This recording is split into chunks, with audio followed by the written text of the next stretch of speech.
Hi friends, welcome to அக்ஷயா.com. எப்போவும் கோதுமை மாவு வச்சு தோசை, சப்பாத்தி, பூரின்னு செய்யாமல் ஒரு தடவை இந்த மாதிரி செஞ்சு கொடுத்து பாருங்கள். இனி அடிக்கடி செய்ய சொல்லி கேட்பாங்க. 2 எக்ஸ்ட்ரா கேட்டு வாங்கி சாப்பிடுவாங்க. அம்புட்டு ருசியாக இருக்குங்க. குட்டீஸ்லேருந்து பெரியவங்க வரைக்கும் எல்லாருமே விரும்பி சாப்பிடக்கூடிய நல்ல ஒரு ஹெல்த்தியான டிஃப்ரெண்ட்டான பிரேக்ஃபாஸ்ட் ரெசிப்பிங்க. சைடிஷ் கூட தேவையில்லை, அப்படியே சாப்பிட்லாம். வாங்க எப்படி செய்யறதுன்னு பார்க்கலாம்.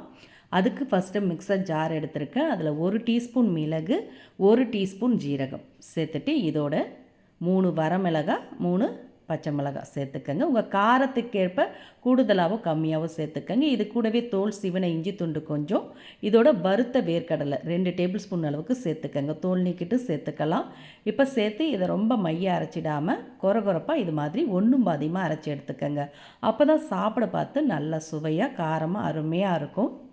இது மாதிரி வேர்க்கடலெல்லாம் ஒன்றும் பாதியமாக அரைபட்டு இருக்கணும். மிளகாய் இஞ்சிலாம் கொஞ்சம் நல்லா அரைபட்டுருக்கு. இது அப்படியே இருக்கட்டும், பிறகு சேர்த்துக்கலாம்.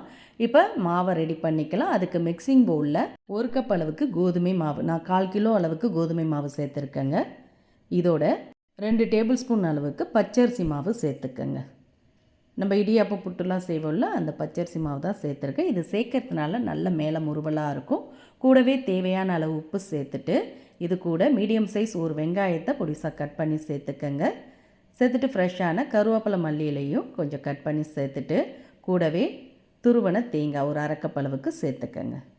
சேர்த்துட்டு இதில் நம்ம அரைச்சி எடுத்து வச்ச இஞ்சி, பச்சை மிளகா, வேர்க்கடலை எல்லாத்தையும் மிக்சர் ஜார்லேருந்து சேர்த்துட்டு, இது கூட 1 டேபிள் ஸ்பூன் அளவுக்கு சமையல் எண்ணெய் ஊற்றி நல்லா ஃபஸ்ட்டு மாவோடு கலந்துக்கங்க.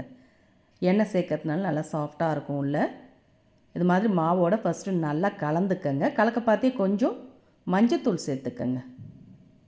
சேர்த்து கலந்துட்டு இதில் தேவையான அளவு தண்ணீர் கொஞ்சம் கொஞ்சமாக சேர்த்து கொஞ்சம் லூஸான பதத்துக்கு பிசைஞ்சிக்கங்க. அதிகமாக தண்ணீர் ஊற்றிட வேண்டாம். கொஞ்சம் கொஞ்சமாக தண்ணீர் சேர்த்து கொஞ்சம் நெழுப்பாக பிசைஞ்சிக்கங்க. அப்போ தான் எடுத்து தட்டுறதுக்கு ஈஸியாக இருக்கும். இது மாதிரி கொஞ்சம் நெழுப்பாக பிசைஞ்சு எடுத்துக்கங்க. சப்பாத்தி மாவு மாதிரி இல்லாமல் ரொம்ப லூஸாகவும் இல்லாமல் இந்த பதத்துக்கு மாவை பிசைஞ்சிட்டு அதுலேருந்து கொஞ்சமாக எடுத்துக்கங்க. கைகளில் ஒரு முறை எண்ணெய் தடவிக்கங்க. தடவிட்டு கொஞ்சமாக எடுத்து உருண்டையாக உருட்டி எல்லாத்தையுமே எடுத்து வச்சுக்கோங்க. இந்த மொத்த மாவில் 6லேருந்து 7 அடை கிட்ட கிடைக்கும். இப்போ இந்த மாவை தட்டி எடுக்கிறதுக்கு இது மாதிரி வாழையில இருந்ததுன்னா எடுத்துக்கங்க. அதில் கொஞ்சமாக எண்ணெய் தடவிக்கங்க.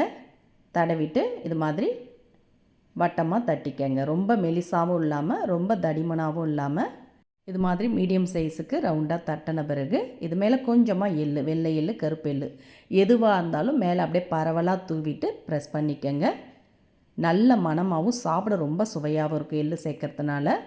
இப்போ இதை அப்படியே தவாவில் போட்டு சுட்டு எடுத்துக்கலாம். அதுக்கு தவாவில் கொஞ்சமாக எண்ணெய் தடவிக்கங்க. தடவின பிறகு வாழையில தட்டி வச்ச மாவை இது மாதிரி அப்படியே தவாவில் சேர்த்து ஒரு சைடு வெந்ததும் திருப்பி போட்டுக்கங்க. 2 சைடுமே இது மாதிரி வெந்து நல்லா பொன்னிறமானதும் எடுத்துருங்க. திருப்பி போட்ட பிறகு சுற்றிலும் கொஞ்சமாக எண்ணெய் விட்டுக்கங்க. நீங்கள் நெய் விட்டு கூட சுட்டு எடுக்கலாம். பாருங்கள், 2 சைடுமே ஓரங்கள்லாம் வெந்து இது மாதிரி பொன்னிறமாக செவந்ததும் பிளேட்டுக்கு மாற்றிக்கங்க. சுட்டு வைக்க வைக்க எத்தனை சாப்பிட்டாலும் பத்தாது. அந்த அளவுக்கு ரொம்ப ரொம்ப சூப்பராக அருமையாக இருக்கும். நம்ம சேர்த்த மிளகாய், மிளகு, ஜீரகம், அது இல்லாமல் தேங்காய், எள்ளுலாம் சேர்த்து சாப்பிட அவ்வளோ அருமையாக இருந்ததுங்க. சைடிஷ்லாம் எதுவுமே தேவையில்லை, அப்படியே சாப்பிட்டாலே 2 எக்ஸ்ட்ரா கேட்டு வாங்கி சாப்பிடுவாங்க. அம்புட்டு ருசியாக ரொம்ப சூப்பராக இருந்ததுங்க.